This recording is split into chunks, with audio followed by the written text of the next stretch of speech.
ભરૂચ જિલ્લાના ઝઘડિયા તાલુકામાંથી પસાર થતા આડેધડ અને ઓવરલોડ ચાલતા વાહનો નાના વાહન ચાલકોને ગણકારતા નથી તે પ્રમાણે પોતાનું વાહન બેફિકરાઈથી હંકારતા જોવા મળે છે, જેના કારણે ખૂબ જ મોટી સંખ્યામાં અકસ્માતોની વણઝાર ઝઘડિયા પંથકમાંથી સામે આવે છે।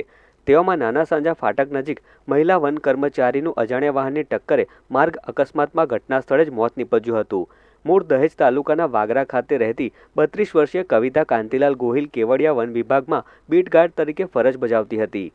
કવિતા ગત રોજ સાંજે તેની ફરજ પરથી કેવડિયાથી દહેજ જવા રવાના થઈ હતી, ત્યારે ગુમાનદેવની આગળ નાના સાંજા ફાટક નજીકથી પસાર થતી વેળા તેઓની મોપેડને કોઈ અજાણ્યા માલવાહક ટ્રકના ચાલકે ટક્કર મારી અકસ્માત સર્જ્યો હતો।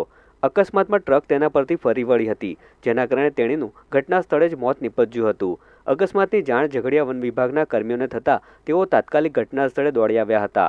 બનાવના પગલે ઝઘડિયા પોલીસ પણ ઘટના સ્થળે પહોંચી મૃતદેહને પોસ્ટમોર્ટમ અર્થે ભરૂચ સિવિલ હોસ્પિટલ ખાતે ખસેડવામાં આવ્યો હતો। તો બીજી તરફ ઝઘડિયા પોલીસે અજાણ્યા વાહન ચાલક વિરુદ્ધ ફરિયાદ નોંધી તેની શોધખોળના ચક્રો ગતિમાન કર્યા છે।